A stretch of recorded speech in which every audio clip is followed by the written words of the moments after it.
अस्सलाम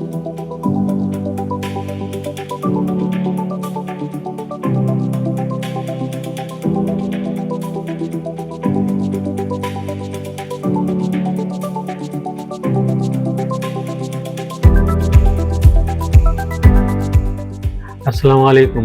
मेरा नाम डॉक्टर राशिद बिन हामिद है और मैं यहाँ पे डाउ यूनिवर्सिटी हॉस्पिटल में सन 2016 से एज किडनी ट्रांसप्लांट सर्जन और यूरोलॉजिस्ट के तौर पे काम कर रहा हूँ। अल्हम्दुलिल्लाह हमने अब तक यहाँ पे तकरीबन 575 के करीब सक्सेसफुल किडनी ट्रांसप्लांट कर चुके हैं। जहाँ तक ताल्लुक़ है अपने ट्रांसप्लांट डिपार्टमेंट का, डाउ यूनिवर्सिटी हॉस्पिटल के अंदर जब हमने यहाँ पे ज्वाइन किया था तो एक छोटा सा एक जगह मिली थी ट्रांसप्लांट के लिए, किडनी ट्रांसप्लांट के लिए। ऑलरेडी यहाँ पे जब हम यहाँ पे अपॉइंट हुए थे तो लीवर ट्रांसप्लांट प्रोग्राम जो था वो सक्सेसफुली स्टार्ट हो चुका था। तो हमें बहुत ज़्यादा मेहनत करने की ज़रूरत इस वजह से नहीं पड़ी थी कि कुछ चीज़ें यहाँ पे ऑलरेडी इस्टेब्लिश थी लीवर ट्रांसप्लांट की वजह से, ख़ासतौर पर थिएटर और जो इंस्ट्रूमेंट वगैरह होते हैं वो। लेकिन किडनी ट्रांसप्लांट के लिए क्योंकि जब हमें स्टार्ट करना था तो हमें इस चीज़ के लिए जो हमारी टीम थी वो बहुत ज़्यादा बड़ी नहीं थी। उसमें एक सिर्फ ट्रांसप्लांट सर्जन थे, एक ट्रांसप्लांट फिजिशियन थे और कुछ ट्रांसप्लांट हमारे क्या कहते हैं ओटी के टेक्नीशियन थे। यहाँ पे हमें जो इन चीज़ों की ज़रूरत पड़नी थी उसके लिए हमने इस्टेब्लिशमेंट करी। उसके लिए जो सबसे पहले जो होता है वो एक ह्यूमन ऑर्गन ट्रांसप्लांट अथॉरिटी है सिंध की, उससे हमें इजाज़त लेनी होती है, जिसके लिए उनका एक विज़िट होता है। वो तमाम चीज़ों को मॉनिटर कर रहे होते हैं, जिसके अंदर आपका ट्रांसप्लांट सर्जन की कैपेबिलिटी देखी जाती है, ट्रांसप्लांट फिजिशियन की देखी जाती है, तमाम इंफ्रास्ट्रक्चर देखा जाता है कि आप ये ट्रांसप्लांट प्रोग्राम जो रन कर रहे हैं वो सक्सेसफुली रन हो सकेगा या नहीं हो सकेगा, इससे पेशेंट को कोई ऐसा हार्म तो नहीं पहुंचेगा। खैर जब उन लोगों ने ये सारी चीज़ें कर ली तो उसके बाद हम लोगों को वहाँ से इजाज़त मिल गई कि आप अपना ट्रांसप्लांट प्रोग्राम शुरू कर सकते हैं। तो 17 मार्च 2017 को हमने अपना पहला सक्सेसफुल किडनी ट्रांसप्लांट करा था और उसके बाद से अब तक मुसलसल हम इसको कंटिन्यूसली करते चले आ रहे हैं। हमारे ट्रांसप्लांट प्रोग्राम की सक्सेस की जो सबसे बड़ी वजह है वो ये है कि हम जो है इसको डिले नहीं करते। अगर पेशेंट हमारे पास आ गया है या ट्रांसप्लांट के लिए विलिंग है और उसके पास कोई फैमिली डोनर मौजूद है तो विद इन 2 वीक और 3 वीक उसका ट्रांसप्लांट वर्कअप सारा कंप्लीट हो जाता है और विद इन तकरीबन 1/4 वीक के अंदर उसका ट्रांसप्लांट हो भी जाता है। तो पेशेंट को बहुत ज़्यादा जो होता है वो वेट नहीं करना पड़ता, क्योंकि दूसरे जो पब्लिक सेक्टर हॉस्पिटल हैं उसके अंदर जो ट्रांसप्लांट का वेटिंग लिस्ट है वो तकरीबन 3 महीने से लेके 6 महीने और कभी कभार जो होता है वो साल तक पहुंच जाती है। इन तमाम वजूहात की बिना पे हमारा ट्रांसप्लांट प्रोग्राम अल्लाह का शुक्र है कि वो तेज़ी से ग्रो कर रहा है और हमारे पास जो है वो अब टीम भी बढ़ गई है। पहले हम हफ्ते में सिर्फ 1 ट्रांसप्लांट किया करते थे या 2 ट्रांसप्लांट किया करते थे, लेकिन अब माशाल्लाह से हफ्ते के अंदर 4 ट्रांसप्लांट करते हैं।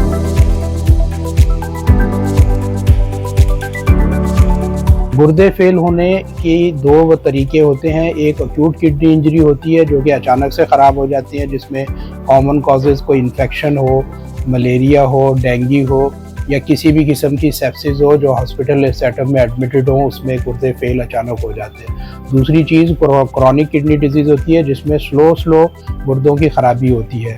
उस खराबी की वजूहात पाकिस्तान में शुगर, ब्लड प्रेशर, गुर्दे की पथरी और हाइपरयूरेसीमिया या over the counter use of pain killers.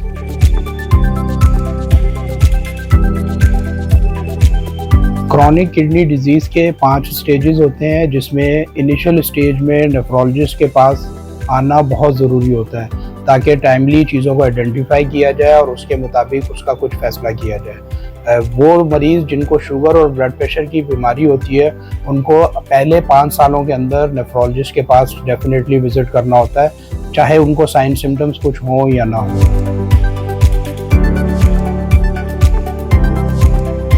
गुर्दे की जो पेशेंट्स होते हैं जो डायलिसिस की तरफ जा रहे होते हैं, अक्सर और बेशतर उनमें ये खौफ होता है कि डायलिसिस जो है वो ज़िंदगी की आखिर की अलामात में से शामिल है, इसके बाद ज़िंदगी पॉसिबल नहीं है, जो कि गलत मिथ है। इसमें हम डायलिसिस के पेशेंट्स को लंबे अरसे तक आराम से और बिल्कुल नॉर्मल ज़िंदगी के तौर पे लेके चल सकते हैं अगर वो प्रॉपर तरीके से दवाओं का इस्तेमाल करें और प्रॉपर डायलिसिस कराएं। डायलिसिस में एक और मिथ जो बहुत कॉमन है वो ये है कि डायलिसिस कितनी दफ़ा होना चाहिए। इंटरनेशनली डायलिसिस 12 घंटे पर वीक डिफाइन किया गया है। वो हफ्ते में 3 दफ़ा बनता है। कुछ लोग जो 2 दफ़ा या 1 दफ़ा डायलिसिस कराते हैं उनकी क्वालिटी ऑफ लाइफ अच्छी नहीं होती और फिर वो डायलिसिस को बुरा समझते हैं कि डायलिसिस होने के बावजूद भी उससे कुछ बेहतरी नहीं हो रही। तो डायलिसिस जब तक प्रॉपर तरीके से नहीं कराएंगे तो उसके जो एडवांटेजेस हैं वो पेशेंट को नहीं मिलते। तो इसमें 3 दफ़ा हफ्ते में डायलिसिस होना चाहिए और 4 घंटे का पूरा ड्यूरेशन होना चाहिए।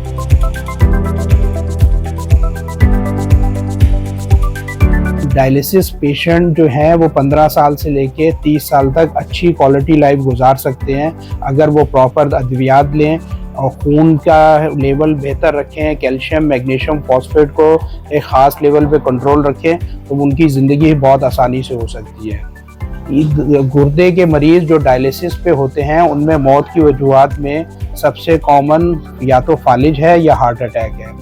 तो इन चीज़ों पे भी नज़र रखनी होती है ताकि गुर्दे के मरीज़ों की ये इशू को एड्रेस टाइमली किया जाए ताकि उनको मॉर्टेलिटी से प्रिवेंट किया जा सके।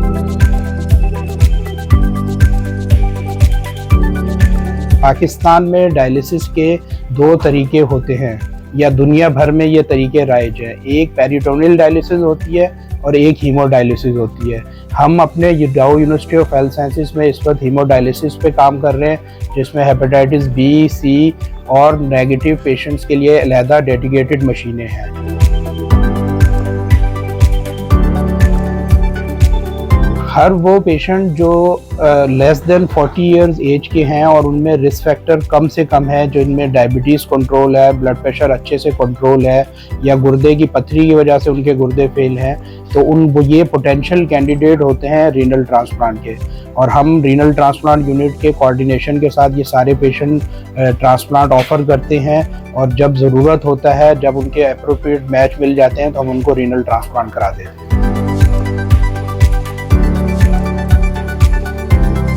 जब हमारे पास मरीज़ ओपीडी में आता है तो ट्रांसप्लांट फिजिशियन हमारा पूरा असेस करके हमारे पास दाखिल करके वार्ड में भिजवाते हैं। उसमें हम एज अ ट्रांसप्लांट कोऑर्डिनेटर हम पूरा डोनर को असिस्ट करते हैं। असिस्ट करने का हमारा जो क्राइटेरिया होता है उसमें सबसे पहले तो हम ब्लड ग्रुप चेक करते हैं और फैमिली मेम्बर्स में भी हम बहन भाई, माँ बाप और शादीशुदा अगर मरीज़ है तो उनके बच्चे जो 18 साल की उम्र से बड़े हों, उनमें भी अगर कोई बीमारी रन ना कर रही हो तो हम डोनर सिलेक्ट फैमिली मेम्बर से ही करते हैं। खुदा ना ख्वास्ता किसी भी किस्म की बीमारी उनके ख़ानदान में रन कर रही होती है या ब्लड ग्रुप किसी का मैच नहीं हो पा रहा होता तो फिर हम फर्स्ट कज़न की तरफ जाते हैं। उसमें भी सबसे पहले हम ब्लड ग्रुप चेक करते हैं और तमाम ब्लड के टेस्ट कराते हैं।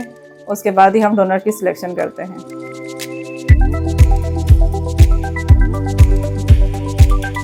ट्रांसप्लांट के लिए जब हमारे पास मरीज़ दाखिल होता है तो उसमें हमें कुछ डॉक्यूमेंट्स की तस्दीक करनी होती है। उसमें सबसे पहले तस्वीर होती है रेसिपिएंट डोनर की, NIC होता है, फैमिली रजिस्ट्रेशन सर्टिफिकेट। इसके अलावा अगर रेसिपिएंट या डोनर जो है शादीशुदा है तो उनके स्पाउस से इजाज़तनामे के लिए हमें एफिडेविट भी दरकार होता है और ये डॉक्यूमेंट्स हमें लीगली अलाउ करते हैं कि हम ट्रांसप्लांट के लिए प्रोसीड कर सकें।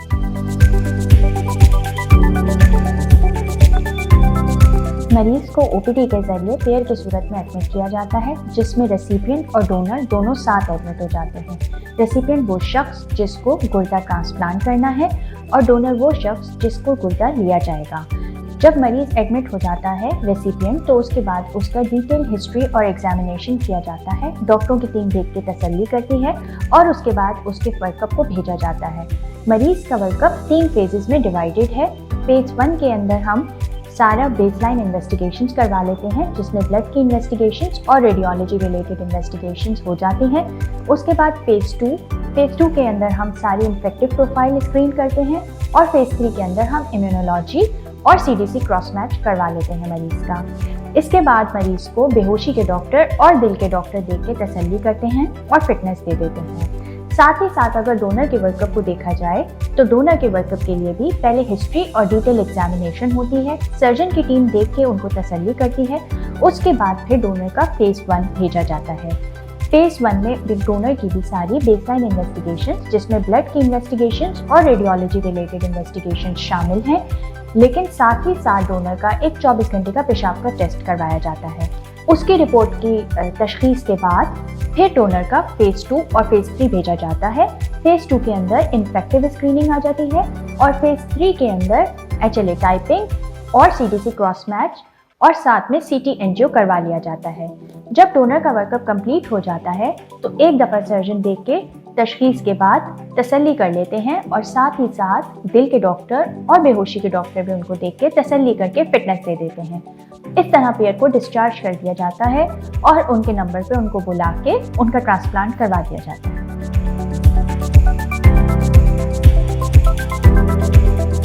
रीनल ट्रांसप्लांट के पेशेंट को पहले कार्डियोलॉजिस्ट का ओपिनियन लेते हैं कि आया कि उनका कोई कार्डियक इशू है या नहीं है, कोई दिल का मर्ज़ है या नहीं है, और अगर वो ऑपरेशन के लिए जाता है तो उसमें कोई दिल का मसला होगा या नहीं होगा। तो बेसिकली कोई भी सर्जरी हो हार्ट के अलावा तो उसमें कार्डियोलॉजी का ओपिनियन ज़रूर लेते हैं। ये रूल बना हुआ है और ये पूरी दुनिया में फॉलो होता है कि कोई भी नॉन कार्डियक सर्जरी से पहले कार्डियोलॉजी का रिव्यू ज़रूर होता है। तो क्योंकि ये रीनल ट्रांसप्लांट है, बहुत बड़ा ऑपरेशन होता है, बहुत बड़ी सर्जरी होती है, तो इसमें कार्डियोलॉजी का ओपिनियन ज़रूर होता है। हर सर्जरी में रिस्क होता है, दुनिया में कोई ऐसी सर्जरी नहीं है जिसमें रिस्क ना हो। तो उसको हम एवेल्यूएट करते हैं, मरीज़ की जो है वो बाकी जो रिस्क फैक्टर्स होते हैं उसके बारे में हम जानते हैं, मरीज़ से डिटेल हिस्ट्री, एग्ज़ामिनेशन और जो ज़रूरी इन्वेस्टिगेशंस होती हैं वो हम करते हैं, और फिर हम ये एवेल्यूएट करते हैं क्योंकि आपको पता है कि जो मोस्ट कॉमन रीज़न है हार्ट अटैक का या हार्ट डिज़ीज़ का, वही मोस्ट कॉमन रीज़न है किडनी डिज़ीज़ का या रीनल फेलियर का। तो दोनों का मैकेनिज़्म ज़्यादातर केसेस में सेम होता है क्योंकि जिसकी दिल की शरियानें बंद होती हैं तो उसमें ये इक्विवेलेंट होता है कि उसकी किडनी की शरियानें भी बंद होती हैं। इसलिए वो डिपेंड करता है कि प्रेजेंट कैसे करता है, पहले हार्ट डिजीज़ के साथ प्रेजेंट करता है या पहले किडनी डिजीज़ के साथ प्रेजेंट करता है। तो बेसिकली हम सबसे पहले जो इंटरव्यू करते हैं उनकी हिस्ट्री में कि पहले कभी हार्ट अटैक वगैरह तो नहीं हुआ या दिल के पट्टे या दिल के वाल कमज़ोर तो नहीं है, ये हम जानते हैं। दूसरा ये कि अगर ऐसी कोई हिस्ट्री नहीं होती तो फिर हम उनका फंक्शनल क्लास देखते हैं कि उनका चलना कितना है, रेगुलर एक्टिविटीज़ कितनी है, ताकि हार्ट का फंक्शन असेस हो। फिर हम उनका जो बेसिक टेस्ट होता है वो करते हैं, जैसे ECG है और एकोकार्डियोग्राफी जिसको दिल का अल्ट्रासाउंड कहते हैं। उसमें हमें सारी चीज़ें पता चल जाती हैं कि कोई पहले अटैक हुआ था या नहीं हुआ था, या अभी क्या पोजीशन है, हार्ट के वाल कैसे हैं और हार्ट के जो मसल्स हैं, पट्टे हैं, उनका फंक्शन कैसा है। फिर हम एवेल्यूएट करते हैं कि जो नेक्स्ट स्टेज होता है कि यूजुअली ये टेस्ट नॉर्मल है, फंक्शनल क्लास बहुत अच्छा है, तो यूजुअली हम प्रोसीड कर देते हैं कि ये प्रोसीड कर सकता है रीनल ट्रांसप्लांट के लिए।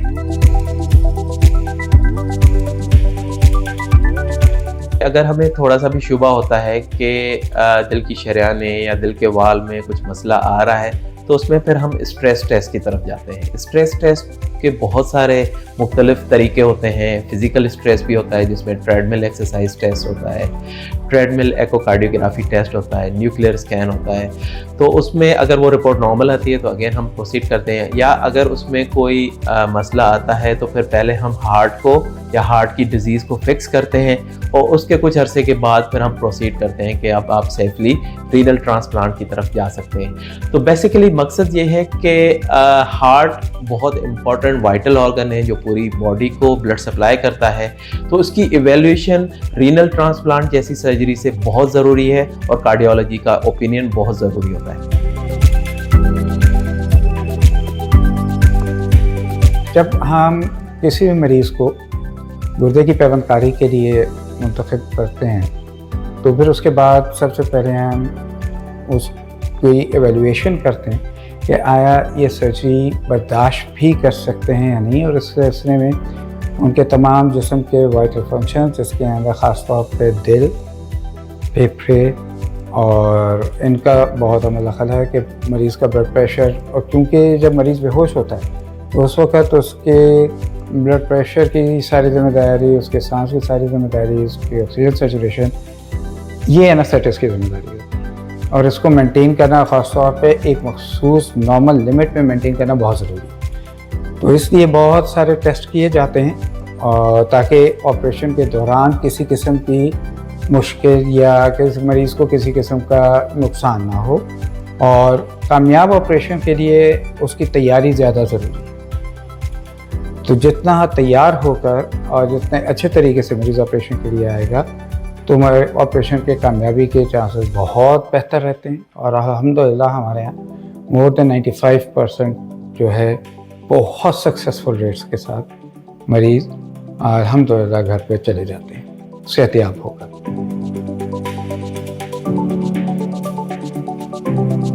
गुज़श्ता 20-30 साल से एनेस्थीसिया में बहुत रेवोल्यूशनरी चेंजेस आई हैं, और इसका जो असल में जिसको इसका क्रेडिट जाता है वो है इक्विपमेंट और मशीनरी जैसे हमारे पास यहाँ मौजूद है। तो इससे अब हम मरीज़ के हर दिल की हर धड़कन की इंटेंसिटी, तो उससे कितना खून आ रहा है, कितना कार्डियक आउटपुट आ रहा है, वो मालूम कर सकते हैं। इसके अलावा मरीज़ को कितना एनेस्थीसिया मिल चुका है और उसका दिमाग इस वक्त कितना सुन है, ये तक हमें पता लग जाता है। तो अब वो ज़माना नहीं रहा कि आप एनेस्थीसिया को समझे कि जी खासा इससे मरीज़ को कोई नुकसान हो सकता है। एनेस्थीसिया किसी को भी देना, स्टैटिस्टिकली स्पीकिंग, अगर आप स्टैटिस्टिक की बात करें तो कोई अनटूवर्ड इवेंट होने का जो चांस है एनेस्थीसिया में वो 0.01% से भी कम है।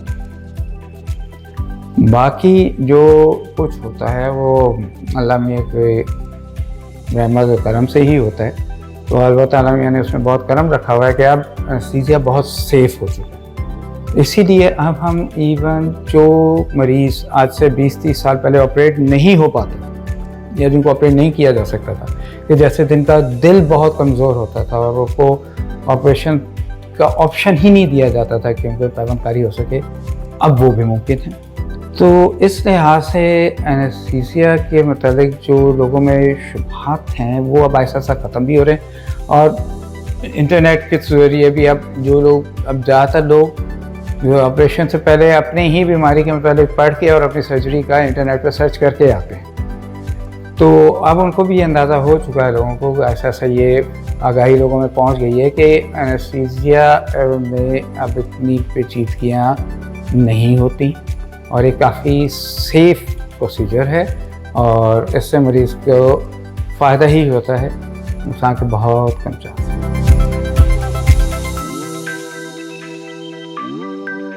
ट्रांसप्लांट ओटी दूसरे ओआर से थोड़ी डिफरेंट होती है।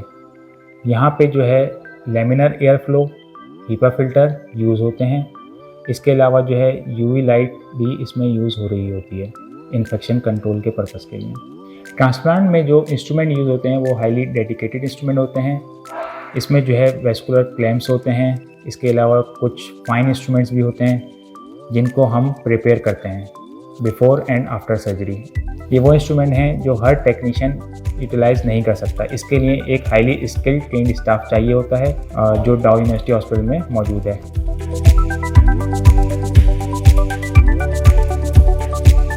ट्रांसप्लांट एक जितना पेचीदा ऑपरेशन समझा जाता है उतना पेचीदा नहीं होता, लेकिन इसमें रूटीन के ऑपरेशन से रिस्क ज़्यादा होते हैं। इसमें एक टीम नहीं 2 टीम इन्वॉल्व होती हैं, और एक टीम जो है वो डोनर के साथ होती है, दूसरी टीम रेसिपिएंट के साथ होती है। अच्छा, ऑपरेशन से पहले हमने पहले से ही सीटी, एंजियो और दूसरी रिपोर्ट्स देख के फैसला कर दिया जाता है कि कौन सी साइड का गुर्दा लेना है। अच्छा, उसके पे हम सबसे अहम चीज़ ये है कि जो कम फंक्शनिंग गुर्दा होता है वो हम रेसिपिएंट के लिए लेते हैं, और जो ज़्यादा बेहतर गुर्दा होता है वो डोनर के लिए छोड़ दिया जाता है।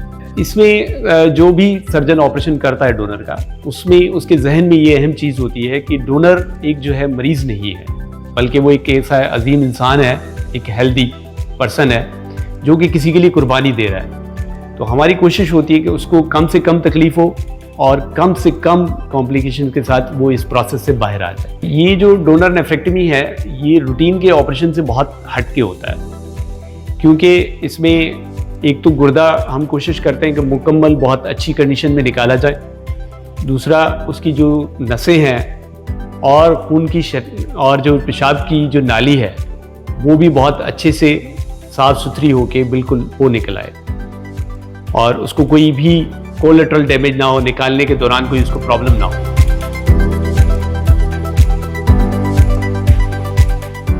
ये ऑपरेशन तकरीबन 3 से 4 घंटे का ऑपरेशन होता है, जिसमें जैसे ही डोनर से गुर्दा निकलने के लिए तैयार होता है वैसे ही रिसिपिएंट की टीम एक आइस स्लैश यानी कि पूरा एक बर्फ़ का वो लेके खड़ी होती है, फ़ौरन से उसको बर्फ़ में रिसीव करती है। उसको रिसीव करने के बाद उसको फिर बेंच पे पीछे ले जाके उसको वॉश किया जाता है स्पेशल सॉल्यूशन से, जिससे ये क्लीन हो जाता है। उसके बाद उसकी नसों को तैयार किया जाता है ताकि वो जाके रेसिपिएंट पे लग सके, और रेसिपिएंट पे लगाने के फ़ौरन बाद गुर्दा पेशाब बनाना शुरू कर देता है, तो जिससे उसके मसले वहीं से बेहतर होना शुरू हो जाते हैं उस पेशेंट के।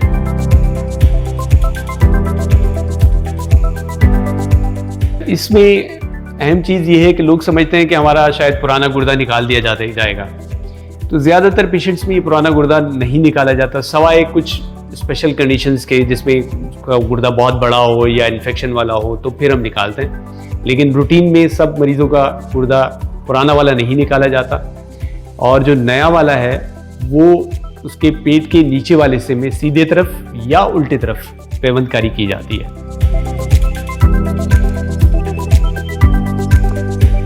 ज़्यादातर मरीज़ों में हम जब पेशाब की नाली मसाने के साथ जोड़ते हैं गुर्दे की, तो उस वक्त एक ट्यूब डाली जाती है जिस ट्यूब का नाम होता है डिजेस्टेंट, जो कि तकरीबन 4 से 6 हफ्ते के बाद निकाली जाती है एक छोटे से कैमरा के ज़रिए।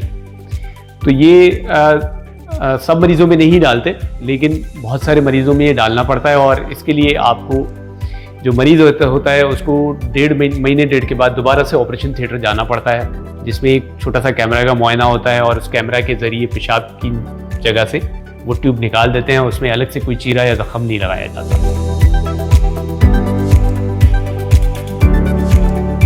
माइनर कॉम्प्लिकेशंस जो हैं वो तकरीबन 15 से 20% मरीज़ों में होती हैं, और जो मेजर कॉम्प्लिकेशंस हैं वो तकरीबन 1 to 3% होती हैं। अच्छा, माइनर कॉम्प्लिकेशन ऐसे हो सकती हैं कि जैसे गुर्दे की नाली हमने मसाने के साथ जोड़ी है, वहाँ से पेशाब लीक होना शुरू हो जाए, और उस सूरत में ये होता है कि मरीज़ को नलकी डाल के कुछ टाइम तक ऑब्ज़र्व किया जाता है ताकि वो खुद ही सेटल हो जाए। अगर ऐसा नहीं होता तो फिर उसको मरीज़ को ऑपरेशन थिएटर में दोबारा ले जाके उस नाली को दोबारा से नए सिरे से जोड़ा जाता है। ये तो एक किस्म की कॉम्प्लिकेशन है। दूसरी कॉम्प्लिकेशन माइनर ये हो सकती है कि जैसे खून अंदर जम जाए। कभी कभार ऐसा होता है कि जो मरीज़ का ज़ख़म है वो सही से भरता नहीं है या उसके अंदर पीप पड़ जाती है। तो अगर ज़ख़म जो है वो सुपरशल ख़राब है तो उसमें सिर्फ पट्टियाँ की जाती हैं, और हल्की फुल्की पट्टी वार्ड में भी की जा सकती है और या घर पे भी की जा सकती है। लेकिन कभी कभार ऐसा होता है कि ज़ख़म अंदर तक ख़राब हो जाता है और गुर्दे तक ज़ख़म चला जाता है। तो उस सूरत में ये है कि मरीज़ को बार बार ऑपरेशन थिएटर में ले जाके अंदर से सफाई करनी पड़ती है, और ज़ख़म को भरने में काफ़ी टाइम लग जाता है। लेकिन ये है कि ज़ख़म तब तक उसको फिर सही से बंद नहीं करते जब तक जो है वो सही से अंदर से साफ़ होके निखर ना जाए।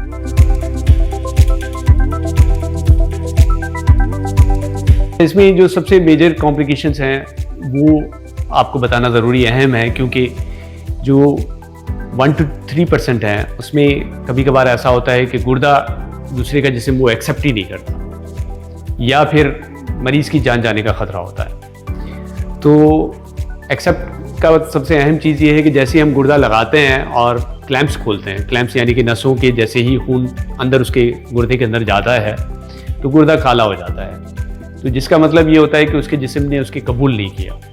तो मजबूरन फिर हमें मरीज़ की जान बचाने के लिए वो गुर्दा निकाल के ज़ाया करना पड़ता है। तो वो ना वापस रेसिपिएंट को जाके ना रेसिपिएंट को लगता है, ना वापस डोनर को जाके लग सकता है।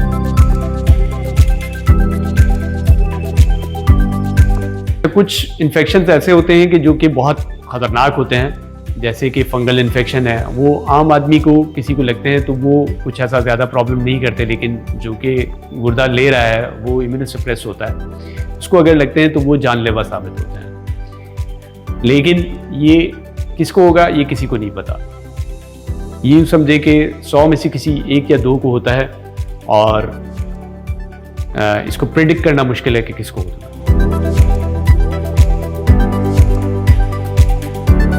जैसे ही ऑपरेशन ख़त्म होता है तो हम फ़ौरन मरीज़ को आईसीयू में शिफ्ट करते हैं, जिसमें पहले 24 से 48 घंटे सबसे अहम होते हैं, और उन 24 घंटों में सबसे अहम होता है मरीज़ के वाइटल्स पे नज़र रखी जाती है, जिसमें उसकी दिल की धड़कन कैसी चल रही है, ब्लड प्रेशर कैसे चल रहा है, उस पर कंटिन्यूस मॉनिटरिंग होती है। और साथ साथ उसका देखा जाता है कि यूरिन कैसा चल रहा है। तो यूरिन को हमें बैलेंस वाइज उसको उसी हिसाब से उसकी ड्रिपें दूसरी चीज़ें चलानी पड़ती हैं। और अगर इस बीच में कोई प्रॉब्लम होता है, ब्लड प्रेशर ऊपर नीचे हो रहा है या पेशाब कम हो रहा है, तो फ़ौरन उस पर एक्शन लेना पड़ता है। तो जिसके लिए हमारे पास साथ में दूसरी फैसिलिटीज़ भी अवेलेबल हैं, जैसे कि अल्ट्रासाउंड है, ब्लड की रिपोर्ट्स हैं, उनको भी टेस्ट कराते रहते हैं हर 24 घंटे में 2 से 3 मरतबा, ताकि गुर्दे की जो कंडीशन है और मरीज़ की कंडीशन पे इंतहाई अहम नज़र रखी जाए। आईसीयू में एक बहुत बड़ी टीम जो है पेशेंट को देख रही होती है, जिसमें सर्जन तो देख ही रहा होता है, लेकिन उसके साथ साथ नेफ्रोलॉजिस्ट होता है जो कि गुर्दे का फिजिशियन होता है, वो भी उसको बहुत अहम नज़र से देख रहा होता है। और इसके साथ दूसरे हमारे इंटेंसिविस्ट और मेडिकल टीम मिलकर देख रही होती है। अच्छा, जैसे ही हमें लगता है कि मरीज़ बेहतर हो रहा है और तो फिर हम इसको एचडीयू या वार्ड में शिफ्ट कर देते हैं, और वहाँ पे यही मॉनिटरिंग चल रही होती है, लेकिन कम फ्रीक्वेंटली चल रही होती है।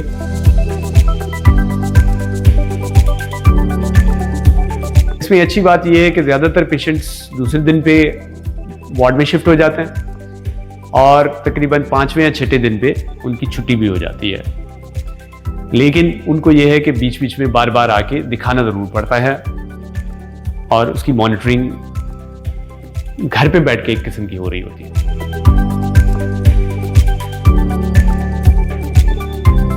डोनर की जो छुट्टी है वो हम तीसरे या चौथे दिन पे कर देते हैं।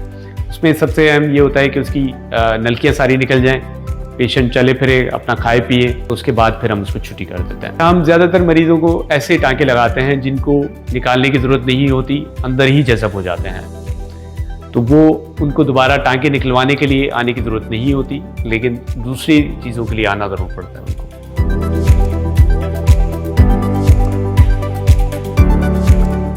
ऑपरेशन के दौरान जबकि पेशेंट अभी उसका ऑपरेशन जो है वो मुकम्मल नहीं हुआ है और गुर्दे की अटैचमेंट्स हो गई हैं, तो कभी कभी ऐसा महसूस होता है कि गुर्दा काम कम कर रहा है, तो उस वक्त भी हमारी मदद ली जा सकती है ताकि हम ये देख सकें कि उसकी शरियानें खुली हैं, जो नई शरियानें लगाई गई हैं, या उसके अंदर पेशाब बनने की जो सलाहियत है, क्या उसके अंदर कोई कमी आ रही है या उसकी जो नालियाँ हैं वो ब्लॉक तो नहीं हो रही हैं। तो हम उसी वक्त बग़ैर गुर्दे को मज़ीद खोले हुए उसी हालत में हम देख सकते हैं। और ये ऑपरेशन थिएटर में बिल्कुल ऑपरेशन थिएटर वालों के साथ जो सर्जन्स हैं मिल के हम वो चीज़ उनको बताने में मदद करते हैं।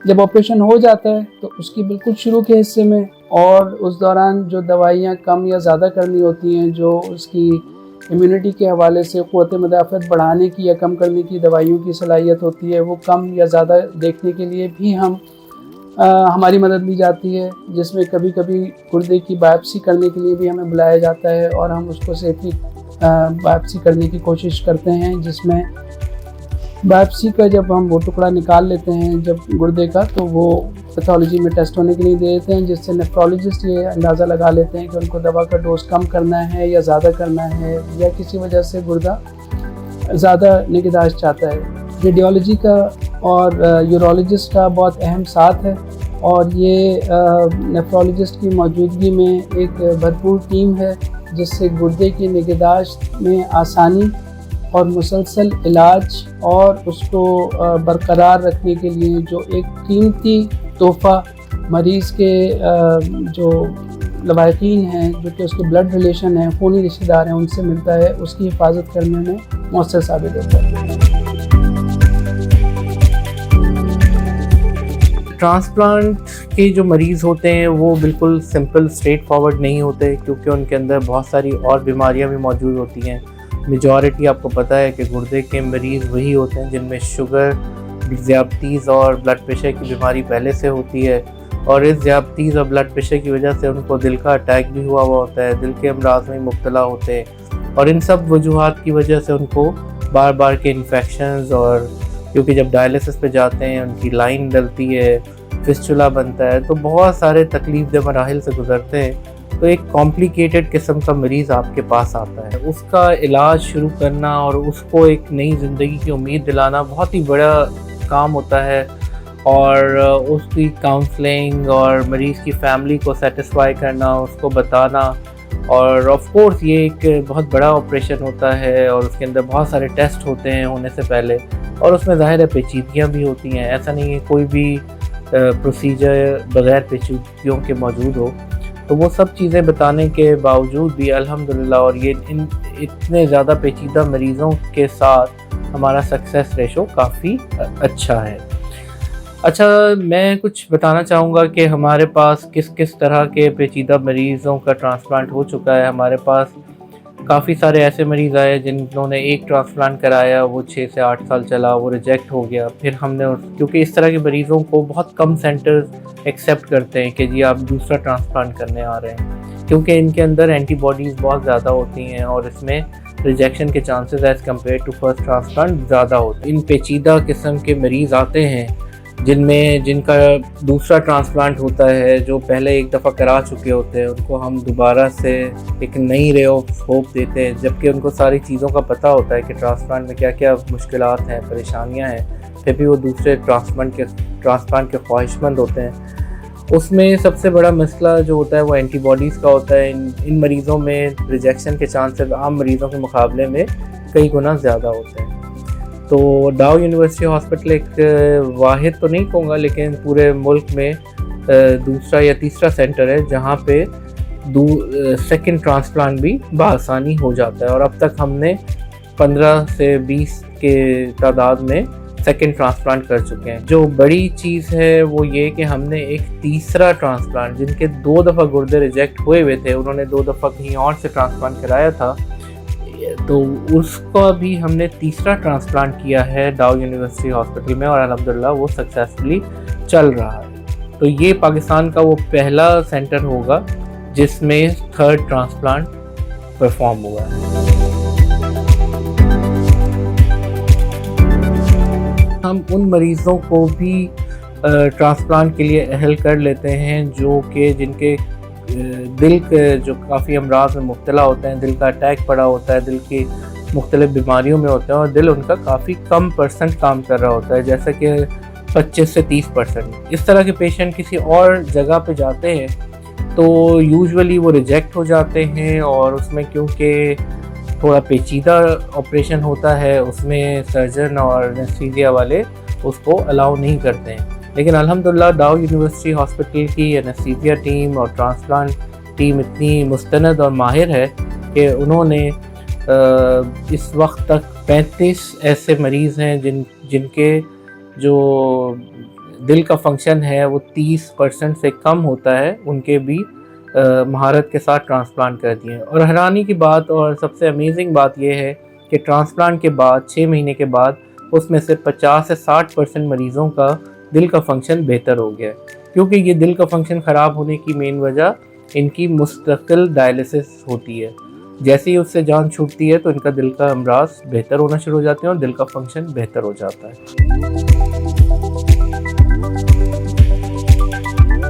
हमने उन मरीज़ों का भी ट्रांसप्लांट किया है जिनके अंदर प्री फॉर्म्ड एंटीबॉडीज़, यानी जिसमें DSA होता है या क्रॉस मैच पॉजिटिव होता है, उसको भी हमने ट्रांसप्लांट किया है, जो कि पाकिस्तान में शायद ही कहीं पे होता हो।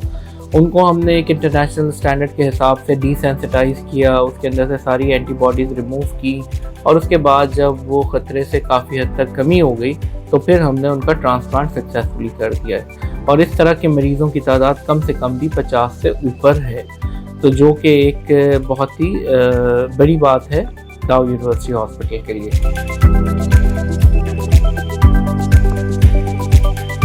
डाउ यूनिवर्सिटी हॉस्पिटल में हमारे पास वो ट्रांसप्लांट हो रहे हैं जो कि दुनिया के दूसरे ट्रांसप्लांट सेंटर्स में इंतहाई मुश्किल तस्वुर किए जाते हैं और उनको करने से हर कोई घबराता है। तो हमारे पास इंतहाई मुस्तनद किस्म की टीम मौजूद है और उसकी वजह से हम सक्सेसफुली हर किस्म के ट्रांसप्लांट कर रहे हैं, मुश्किल से मुश्किल, पेचीदा से पेचीदा। और अब हमारा अगला हदफ ABO इनकम्पैटिबल ट्रांसप्लांट है, जिसमें ये होता है कि ब्लड ग्रुप का मैच होना ज़रूरी नहीं होता। जैसे A वाले को हम B का गुर्दा लगा सकेंगे और B वाले को A का गुर्दा लगा सकेंगे। तो ये भी एक हमारे सेंटर के लिए एक बहुत बड़ी अचीवमेंट होगी।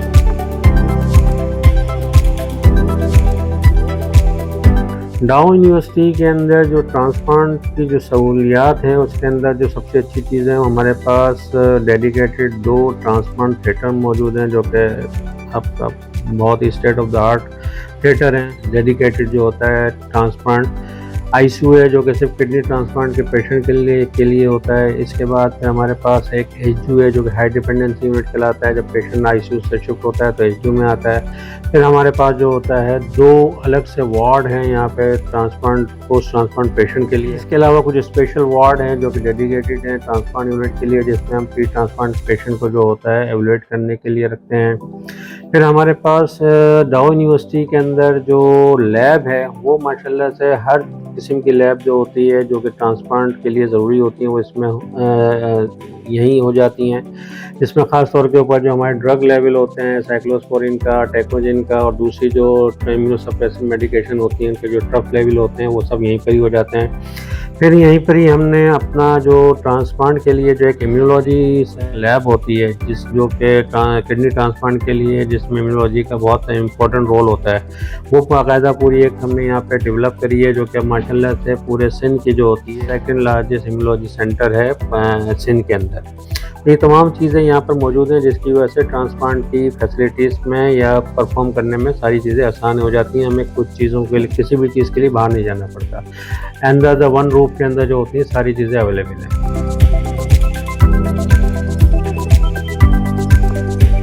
नर्सेस तो हर जगह काम कर रहे हैं, लेकिन हमारे रीनल ट्रांसप्लांट की सबसे ख़ास बात यहाँ के क्वालिफाइड, वेल एजुकेटेड और प्रोफेशनल नर्सेज हैं जो कि रीनल ट्रांसप्लांट के फील्ड में आला महारत और वसी तजर्बा रखते हैं। रीनल ट्रांसप्लांट की मेडिकेशन और प्रोसीजर कुछ डिफरेंट्स होते हैं जो कि बाकी यूनिट से डिफरेंट होते हैं, और ट्रांसप्लांट की मेडिकेशन जो है बहुत कॉस्टली होती है, इसलिए उनको बहुत केयरफुली देना पड़ता है। उनके प्रोसीजर्स भी काफ़ी कॉस्टली होते हैं और उनकी प्री और पोस्ट मेडिकेशन का भी ख्याल रखना पड़ता है, और एक क्वालिफाइड जो नर्स है, ट्रांसप्लांट नर्स है, वही इस मेडिकेशन को बेहतर तरीके से दे सकता है। हम पेशेंट को प्री एंड पोस्ट दोनों केयर देते हैं। हम लोग पेशेंट को उनकी मेडिकेशन का ख्याल रखते हैं, पेशेंट को मेंटली और फिजिकली सपोर्ट करते हैं, उनके इनटेक आउटपुट का ख्याल रखते हैं, गुड हाइजीन केयर देते हैं, और आफ्टर ट्रांसप्लांट पेशेंट का आयो बहुत अच्छे से मॉनिटर होना चाहिए। हम उनके आयो मेंटेन करते हैं, उनकी हाइजीन का ख्याल रखते हैं, उनकी लाइंस का ख्याल रखते हैं ताकि इन्फेक्शन ना हो सके,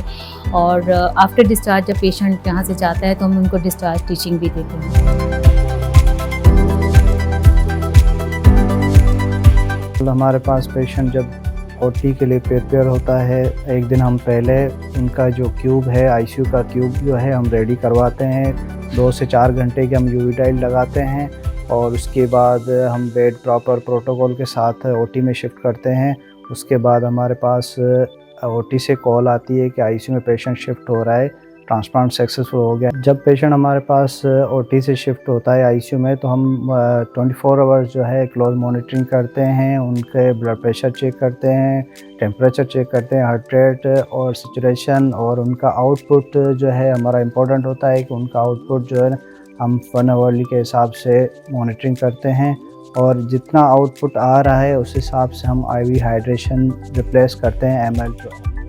ऑपरेशन के दूसरे दिन पेशेंट को मोबिलाइज़ करते हैं और उनका एनपीओ जो ब्रेक करते हैं और फिजियोथेरेपी स्टार्ट हो जाती है, और पेशेंट को इनकरेज करते हैं कि आपका ट्रांसप्लांट सक्सेसफुल हो गया है। पेशेंट के अटेंडेंट से जो करीबी उनके रिलेटिव होते हैं उनसे मिलाते हैं, और उनको हम ये भी बोलते हैं कि इनको जो है बहुत सारे लोगों से मिलने की इजाज़त नहीं है क्योंकि इन्फेक्शन के चांसेस होते हैं। हम अपने मरीज़ को ये भी मोटिवेट करते हैं कि ये जो मेडिसिन है जो आपको हॉस्पिटल में दी जा रही है वो आपको घर पे भी प्रॉपर जो है आपको लेनी पड़ेंगी। मेडिसिन नहीं छोड़नी है, जो टाइम जो रखा हुआ है उसी हिसाब से आपको मेडिसिन खानी है। रीनल ट्रांसप्लांट के बाद ओपीडी फॉलोअप की बहुत ज़्यादा अहमियत है। उसकी कुछ अहम वजूहात हैं। उसमें से सबसे अहम वजह ये है कि ट्रांसप्लांट उन्हीं मरीज़ों का होता है जिनका कुछ अर्से पहले रीनल फेलियर हो चुका होता है और उनकी बॉडीज़ को हाई यूरिया क्रिएटिनिन की आदत हो चुकी होती है। या फिर वो पेशेंट्स जिनका प्रीएम्प्टिव ट्रांसप्लांट होता है, यानी कि डायलिसिस की नौबत आने से पहले ही उनका ट्रांसप्लांट करवा लिया जाता है। तो ऐसे मरीज़ों की बॉडीज़ को हाई यूरिया क्रेटिनिन की आदत हो जाती है, जिसे हम कहते हैं टॉलरेंस डेवलप होना। ऐसे मरीज़ जब ट्रांसप्लांट करवा लेते हैं तो उसके बाद उनका यूरिया क्रेटिनिन नॉर्मल हो जाता है, लेकिन अगर किसी भी पॉइंट ऑफ टाइम में यानी किसी भी वक्त उनका यूरिया क्रेटिनिन वापस से बढ़ना शुरू हो जाए तो उनमें वो वाज़ेह अलामात जो आम मरीज़ों के अंदर होती हैं यूरिया क्रेटिनिन बढ़ने की, वो इन मरीज़ों के अंदर फ़ौरन वाज़ेह नहीं होती। इसी वजह से हम ओपीडी फॉलोअप करवाते हैं ताकि जब कभी भी यूरिया क्रेटिनिन अगर दोबारा से बढ़ना शुरू हो जाए तो उसको वक्त से पहले ही ट्रीट कर लिया जाए, उसकी चाहे जो भी वजह हो। दूसरी अहम वजह यह है कि ट्रांसप्लांट वाले मरीज़ क्योंकि कुछ अद्वियात पे होते हैं और उन अद्वियात को बहुत अरसे तक इस्तेमाल करने के बाद उनका मुदाफ़ती निज़ाम है वो कुछ हद तक कम हो जाता है, जिसकी वजह से उनके अंदर इन्फेक्शंस अगर हों तो उनके भी वाज़ेह अलामात जो बाकी मरीज़ों के अंदर होती हैं वो अलामात इनके अंदर वाज़ेह नहीं आती। ट्रांसप्लांट वाले मरीज़ जब ओपीडी के अंदर फॉलोअप करवाते हैं तो उनके अंदर बहुत नॉन स्पेसिफिक किस्म के अगर सिम्टम्स भी हों, यानी कि भूख का ना लगना या सांस का फूलना, जिस्म पे सूजन का आ जाना या फिर खाना खाने में दुश्वारी होना या मिजाज में कोई तब्दीली होना, तो ये सारी अलामात ऐसी हैं कि जो बहुत वाज़ेह नहीं होती, लेकिन इसके अंदर कुछ छुपे हुए इन्फेक्शंस भी होते हैं जो कि मरीज़ को लाहक हो सकते हैं। तो जब मरीज़ फॉलोअप करवाता है और ओपीडी में आता है तो ट्रांसप्लांट फिजिशियन उनको अपनी नॉलेज और एक्सपीरियंस के मुताबिक जज करके उसका फ़ैसला करते हैं कि आया इस मरीज़ को एडमिट करना है या फिर इनको डिस्चार्ज करके जो है वो घर भेज देना है। ये कुछ अहम वजूहात हैं जो ओपीडी फॉलोअप करवाना चाहिए और कभी भी इसको मिस नहीं करना चाहिए। ट्रांसप्लांट रिजेक्शन के बारे में हमसे हमारे मरीज़ सवाल करते हैं तो हम अपने मरीज़ को यही समझाते हैं कि जैसे ये हमारे जिस्म का दिफाई निज़ाम है, तो ये इस दिफाई निज़ाम का मकसद किसी भी बाहर से आने वाली शय से हमारे जिस्म की हिफाजत करना है, जैसे वायरस, बैक्टीरिया। और जब कोई गुर्दा बाहर से हमारे जिस्म में लगता है तो हमारा दिफाई निज़ाम इसके ख़िलाफ़ भी एक्टिवेट हो सकता है। इसी चीज़ को अवॉइड करने के लिए हम बहुत मोहतात तरीके से कैलकुलेटेड वे में कुछ दवाएं मरीज़ को देते हैं जिनको हम अपनी ज़बान में सप्रेसिव मेडिसिन कहते हैं। ये दवाएं बहुत मोहतात तरीके से क़ुव्वत मुदाफ़त को हैंडल करती हैं। इसका मकसद होता है कि ना इतनी ज़्यादा क़ुव्वत मुदाफ़त हो कि गुर्दे पे नुकसान हो, ना इतनी कम हो जाए कि जरासीमों का हमला हो जाए। तो इसको हम इसी लेवल पे रखते हैं बहुत कैलकुलेटेड वे में। इसके साथ हम रिजेक्शन को बहुत हद तक अवॉइड कर लेते हैं। और अगर इन सब एहतियात के बावजूद रिजेक्शन होती है तो जैसे कोई भी बीमारी होती है उसकी दवाएं मौजूद हैं, इसी तरह रिजेक्शन की बेहतरीन से बेहतरीन दवाएं मौजूद हैं।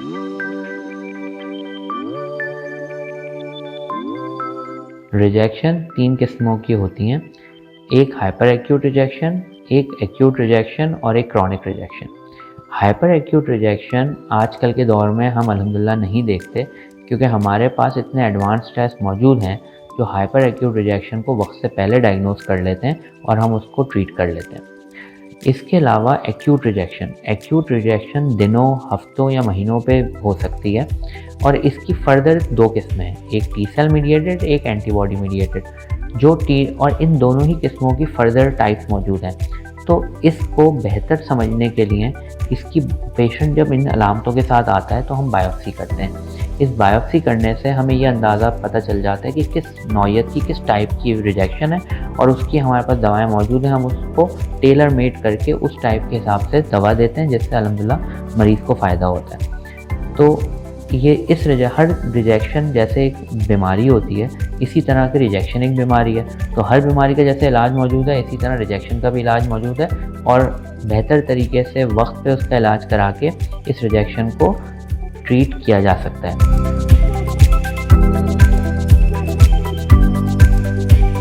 ट्रांसप्लांट जैसे एक सर्जरी है और किसी भी तरह की सर्जरी के साथ मरीज़ परेशानी का शिकार हो सकता है। मरीज़ के दिल में और उनके घर वालों के दिल में बहुत सारे बेशतर सवालात होते हैं जो इस परेशानी की वजह बन सकते हैं। ट्रांसप्लांट में चूँकि एक डोनर भी इन्वॉल्व होता है, मरीज़ भी इन्वॉल्व होता है, इसके साथ साथ कुछ दिनों तक अस्पताल में दाखिल रहना होता है और लाइफ लॉन्ग कुछ मेडिसिन का इस्तेमाल करना होता है। तो ये सारी चीज़ें मरीज़ के लिए अगर हम कह सकें ओवरवेलमिंग होती है। हमने देखा है कि मरीज़ों के कुछ कॉमन सवालात होते हैं, जैसे कि मरीज़ सोचते हैं कि मैं इतने अरसे से डायलिसिस पे था और अब मैं ट्रांसप्लांट करा रहा हूँ, ट्रांसप्लांट के मेरा इलाज चलेगा तो क्या मैं पूरी ज़िंदगी मरीज़ रहूँगा। इसके अलावा कुछ मरीज़ इस बारे में परेशान होते हैं कि ट्रांसप्लांट का ऑपरेशन क्या है, कितना लंबा है, इसके बाद मुझे अस्पताल में कितने दिनों तक रहना पड़ेगा, मेरा डोनर कब तक दाखिल रहेगा, उसको क्या असरात होंगे। तो ये चीज़ें, इसके साथ साथ जो बहुत कॉमन चीज़ देखी गई है वो ये सवाल आता है कि हम अपनी दिन भर की जो डेली एक्टिविटीज़ थी हमारी, जैसे हमारी जॉब, जैसे हमारा काम, जैसे हमारा घूमना फिरना, हम वो कब तक एक्टिवेट करेंगे। कुछ लोग स्पोर्ट्स के फ़ैन होते हैं, ओके, वो सारी चीज़ें वो कब कर सकेंगे। ये सारी चीज़ें वो होती हैं जिनको अगर प्रॉपर्ली उनका जवाब ना दिया जाए और तो वो मरीज़ को ज़हनी तनाव का और परेशानी का शिकार कर सकती हैं।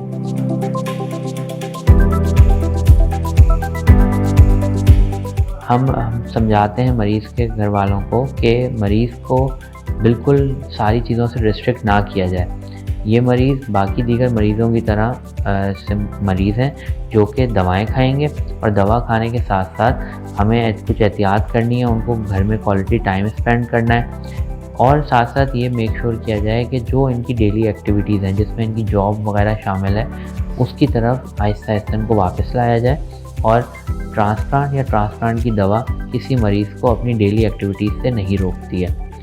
और साथ साथ ये भी कोशिश की जाए कि लाइट एक्सरसाइजेस से शुरू करके एक हेल्दी स्पोर्ट एक्टिविटीज़ की तरफ भी मरीज़ को लाया जाए ताकि मरीज़ लेफ़्ट आउट फील ना करे और घर वालों के साथ एक क्वालिटी टाइम स्पेंड करे।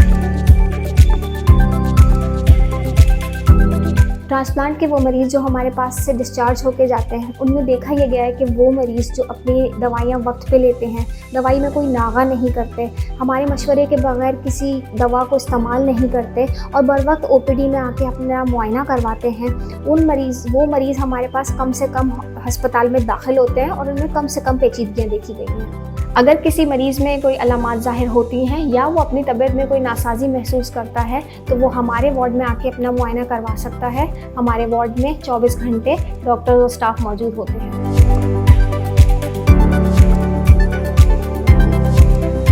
अस्सलाम वालेकुम। आज मेरा 5वां दिन है ट्रांसप्लांट का। अल्हम्दुलिल्लाह मेरा ट्रांसप्लांट कामयाब हो गई। मैं 5-5.5 महीने डायलिसिस पे था, हफ्ते में 2 डायलिसिस करवाते थे। अल्हम्दुलिल्लाह आज डायलिसिस से जान छूट हो गई। पहले मैं डरता था, जब मैंने दूसरों मरीज़ों को ट्रांसप्लांट करवाते हुए देखा तो मेरा डर निकल गया अल्हम्दुलिल्लाह। अस्सलाम वालेकुम, मेरा नाम शमसुल्लाह है। मैं पहले गुर्दे का मरीज़ था, डायलिसिस पे था। अल्हम्दुलिल्लाह मेरा डव में ट्रांसप्लांट हुआ है। आज बहुत खुश हूँ, मैं आज घर जा रहा हूँ। अस्सलाम वालेकुम, मेरा नाम नौशीन है। मेरा ताल्लुक़ फैसलाबाद से है और मैं तकरीबन 1.25 साल से डायलिसिस पे थी और अब मेरा ट्रांसप्लांट हो गया है लॉ यूनिवर्सिटी हॉस्पिटल में और मुझे छुट्टी हो गई है। अब मैं घर जा रही हूँ और मैं बहुत खुश हूँ। और यहाँ की जो ख़ास बात है, यहाँ का डॉक्टर स्टाफ सब कुछ बहुत हेल्पफुल हैं, बहुत ज़्यादा केयरिंग है। अस्सलाम वालेकुम, मेरा नाम जवाद अली है। मैं 6 महीने से डायलिसिस पर था। फिर जब से मेरा डाओ हॉस्पिटल में ट्रांसप्लांट हुआ है, मेरी लाइफ चेंज हो गई है और मुझे एक तरीके से दूसरी ज़िंदगी मिली है। तो शुक्रिया Dow hospital. I am donor of Jawad Ali. मैंने किडनी दिया है जवाद अली को एंड माशाल्लाह इसका बर्थडे गिफ्ट है। इसका सितंबर में बर्थडे था तो मैंने इसको कहा था कि अक्टूबर नवंबर में बर्थडे गिफ्ट दूँगी and I did surgery from Dow university and अल्हम्दुलिल्लाह doctors and staffs are very excellent, thumbs up to them, very caring, very helping, which are very good. मेरा जो किडनी डिजीज़ है CKD वो diagnose हुई थी 2018 में। तो उसके बाद से 2023 में जो है 5 साल बाद तक जो है मेरा किडनी ट्रांसप्लांट का प्रोसेस चलता रहा और यानी कि किडनी वर्क कर रही थी उतने दिनों तक, उतने सालों तक। फिर जो है वो ये हुआ कि मेरी जो है वो आहिस्ता करके जो है वो जो मेरी एकेडमिक लाइफ है वो भी और मेरी एक्टिविटीज़ भी जो है वो थोड़ी मुतासर होना शुरू हो गई, जैसे कि यानी सांस फूलना, तो चल फिरना जो है वो बहुत कम हो गया था, ठीक है ना। फिर जो है वो खेलने में उसके अंदर जो है ज़ाहिर बात है एक प्रॉब्लम हुई होती है कि आपको पोटेशियम रेगुलेशन करनी पड़ती है, तो उसके लिए खाने में पोटेशियम है, फास्फोरस है, सॉल्ट है, सोडियम, तो उसमें जो है वो चीज़ें आपको कंट्रोल करनी पड़ती हैं, तो खाने में बहुत ज़्यादा आपको एहतियात चीज़ें करनी होती हैं। तो इसमें फिर ये हुआ कि आहिस्ता चीज़ें जो है वो ज़्यादा वो ख़राबी की तरफ जाना शुरू हो गई। तो एट द एंड हुआ ये 2023 में मई में जो है वो मेरा ट्रांसप्लांट का डिसीजन हुआ। बेसिकली 2 ऑप्शन होते हैं, ट्रांसप्लांट और डायलिसिस। जो स्पेशली मेरी जो एज है उनके लोगों के लिए या इसके आसपास जो एज ग्रुप है उसमें ये होता है कि उनको सबसे ज़्यादा जो अच्छा ऑप्शन यही है कि वो किडनी ट्रांसप्लांट की तरफ जाएं, ऑर्गन ट्रांसप्लांट की तरफ जाएं। मेरी जो डोनर थी वो मेरी वालदा थी। उन्होंने जो है वो मुझे अपनी किडनी दी और इसके लिए मैं बहुत उनका शुक्रगुजार हूँ कि उन्होंने इतनी बड़ी सेक्रीफाइस जो है वो मेरे लिए दी। अल्हम्दुलिल्लाह वो भी ठीक हैं। 6 मंथ्स पहले जो है वो मेरा ट्रांसप्लांट हुआ था, तो अभी 6 महीने हो गए हैं, तो वो भी अल्हम्दुलिल्लाह ठीक है।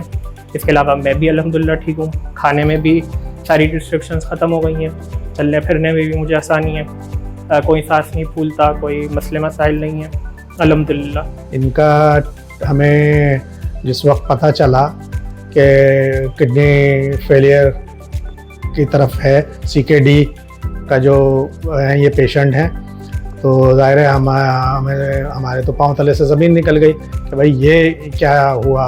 आप सबको ये मालूम है कि भाई जवान औलाद कोई इस तरह से हो तो क्या माँ बाप की क्या फीलिंग होती है।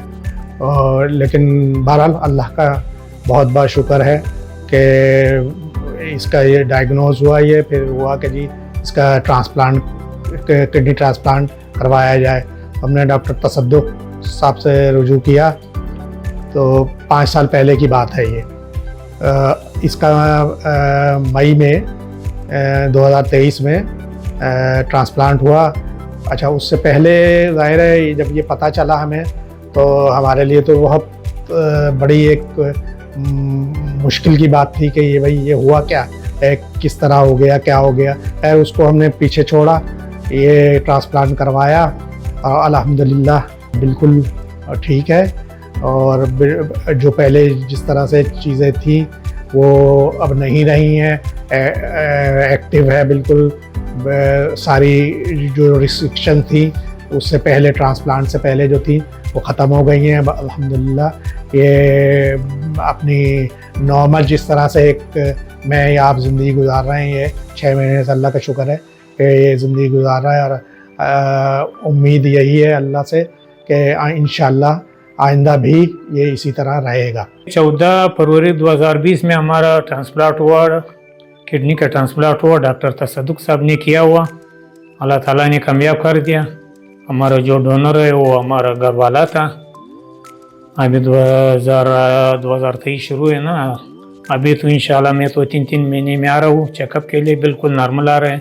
मैं सुबह भी मेडिसिन खाता हूँ, रात को भी मेडिसिन खाता हूँ, परहेज भी करता हूँ ना। अच्छा, बिल्कुल नॉर्मल आ रहा है, दिन पर दिन नॉर्मल आ रहा है। हमारा जो 2010 में हमारा जो BP था 2015 तक था। मैं BP का इलाज शुरू कर दिया, यानी 5 साल BP कंट्रोल में नहीं आ रहा था ना। BP के बाद हमारा गुर्दे ख़राब हो गया 2018 तक। मैंने फिर 2018 में ये पिस्तौला लगाया। पिस्तौला के बाद मैंने 2019 में मैं डायलिसिस कर दिया कोयटे में, 8 डायलिसिस 1 महीने में।